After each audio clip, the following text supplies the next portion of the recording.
এখন আবক্ষ মূর্তিতে শ্রদ্ধার্ঘ্য জ্ঞাপন করবেন শ্রী সেসব জিনিসকে ছাপিয়ে ছুটি পুজো একটা সামাজিক স্বামীকে আমরা পুজো করে খুশি এবং স্বীকৃতি স্বরূপ কোনো দিন কোনো বছর স্বাধীনতার পরবর্তী যুগে কোনো মৃৎশিল্পী পদ্মশ্রী পায়নি।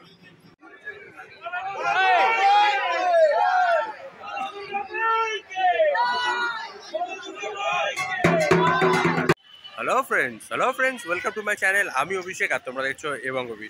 আজকে কোথায় এসে গেছি, পোস্টার দেখতে পাচ্ছ, হ্যাঁ, একডালিয়া এভারগ্রিন।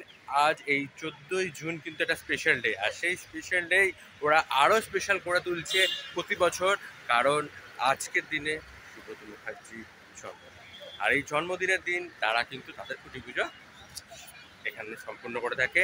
কেন সুব্রত মুখার্জি আর একডালিয়া এভারগ্রিন হচ্ছে সমার্থক শব্দ, কারণ সবাই যারা একডালিয়া এভারগ্রিনে এসে থাকে তারা সুব্রত মুখার্জি, তার পুজো, তার হাতে গড়া, তার মনে গড়া পুজো হচ্ছে এই একডালিয়া এভারগ্রিন এই অঞ্চলে। এখানে তিনি বসে থাকেন যখন থাকতেন যখন পুজো হয়, সারাক্ষণ এই পুজোর প্রাঙ্গণেই থেকে থাকেন তিনি। আমার চ্যানেলে তিনি বাইটও দিয়েছেন, তোমরা যদি দেখতে চাও পাশে আমি কিছু পরে ওই বাইটটাও দিয়ে দেবো। আমার জন্য খুবই সুখকর স্মৃতি রয়েছে সেই সময়, কারণ ওনার সাথে পরিচয় হওয়া, কথা বলতে পারাটা একটা অন্যরকম অনুভূতি।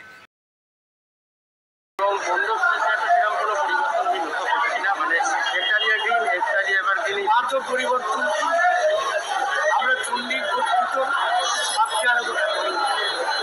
চণ্ডীতে চাপ আমরা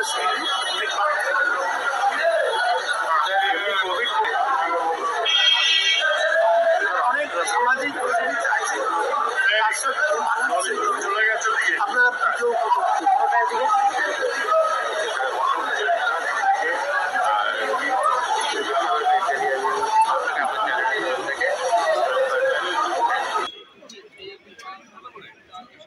আজ সুব্রত মুখার্জির জন্মদিনে আজকে এই খুঁটি পুজো অনুষ্ঠান এবং আমাকে সংবর্ধনা জ্ঞাপন করছে, তার জন্য আমি খুব গর্বিত এবং আনন্দিত।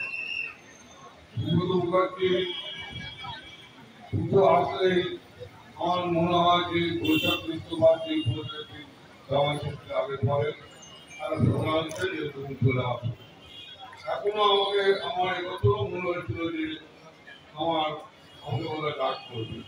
যাই হোক, আমার এই ভাবনাটা প্রতি বছরই আজকে প্রায় 25-30 বছর ধরে এই ভাবনা প্রতি বছরই এই জামাই ষষ্ঠী আগে পরে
এই যে বাবা অর্থাৎ আগেকার দিনে পুজো করতো দুটো লোক, এটা সেজারার একটা সেক্রেটারি, এটা প্রমাণ হয়ে গেছে। ভালো পুজো করতে গেলে ওই সেক্রেটারিয়াটকে টিম, সেই জন্য পুজোর বেশ কিছুদিন আগে অনেক মানুষ এই জায়গায় ফলো করবে। এই ধরনের পুজো একটা পুজো চালু হয়েছে, খুবই পুজো ছিল চালু, এখন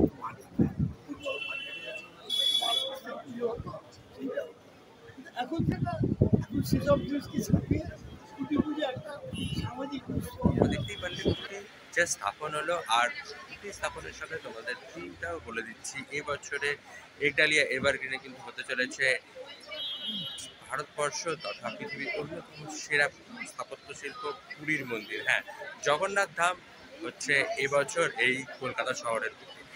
কলকাতায় অনেকেই আছেন যারা একটু ঘুরতে ভ্রমণ প্রেমী, তারা কলকাতায় পুজোর সময় হয়তো পুরীতে যান। এবার আর যাওয়ার দরকার নেই, কারণ পুরীর জগন্নাথ ধাম এখন কলকাতায় হবে। পুরীর জগন্নাথ মন্দির কলকাতায় এবছর দেখতে হলে কোথায় আসতে হবে? একডালিয়া এভারগ্রিন। আরও কিছু কথা শুনে নেবো, চলো আরও ভিডিওটা দেখতে থাকো। আর যারা দেখতে ভালো লাগছে তারা লাইক করবে, শেয়ার করবে, সাবস্ক্রাইব মাই চ্যানেল। এই বলছি আর ভিডিওটা দেখতে আমরা ঠাকুর তো মন্দিরেই থাকি, আমরা শিবের পুজো করি না, ওই মন্দিরে প্রতিষ্ঠিত করি, আমরা পুজো করাই। কখনো মামলায় মীনাক্ষী মন্দির, কখনো জলেশ্বরী মন্দির, লক্ষ্মী মন্দির আমরা করেছি। এবছর পুরীর মন্দির হচ্ছে, এবছর পুরীর মন্দিরে দাঁড়ালে জগন্নাথ ধাম হবে, তার মধ্যে ঠাকুর প্রতিষ্ঠিত হবে। তাহলে কবে থেকে শুরু হচ্ছে মোটামুটি মণ্ডপ? মণ্ডপ শুরু হয়ে গেছে, শুরু হচ্ছে না? আচ্ছা, মণ্ডপ যেখানে কাজ করার কারখানা সেখানে কাজ শুরু হয়ে গেছে। শুরু হয়ে গেছে। তো মিনিমাম 7-8 মাস টাইম লাগবে না? পুরীর মন্দিরে যেভাবে ধ্বজা মানে সমস্ত ধ্বজা উড়বে, ধ্বজা তোলা হবে, রোজ সন্ধ্যেবেলা ভাজা ভাজা হবে, সব বাহ। একদম মানে ওই কলকাতাতে একদম সমুদ্র বাদে সব হবে।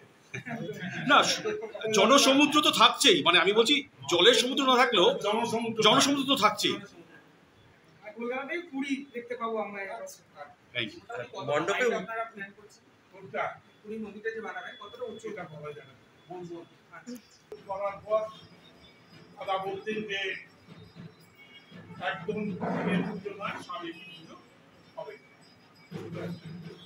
একদম সাবেকি পুজো হবে। তো সুতরাং সেইভাবে আমরা এখনো পর্যন্ত সেই সাবেকিয়ানার ঐতিহ্যকে ধরে রেখেছি। হ্যাঁ, পরবর্তী প্রজন্ম যারা রয়েছে, পরবর্তী প্রজন্ম আশা করি এই ধারণাটাকে পাল্টাবে না, সেইভাবেই নিয়ে যাবে না। হ্যাঁ, আমরা খুশি, মানুষ কতটা খুশি মানুষ বলতে পারে।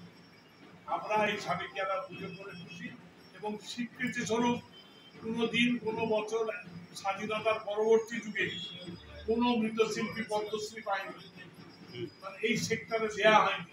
এবছর সনাতন রুদ্রপাল সাবেকিয়ানা ঠাকুর করে পদ্মশ্রী সম্মানে ভূষিত হয়েছে, আমরা তাকে আজকে সম্মানিত করেছি। সুতরাং এটাও আমাদের গর্বের বিষয়, অভিনন্দন জানাই তাকে।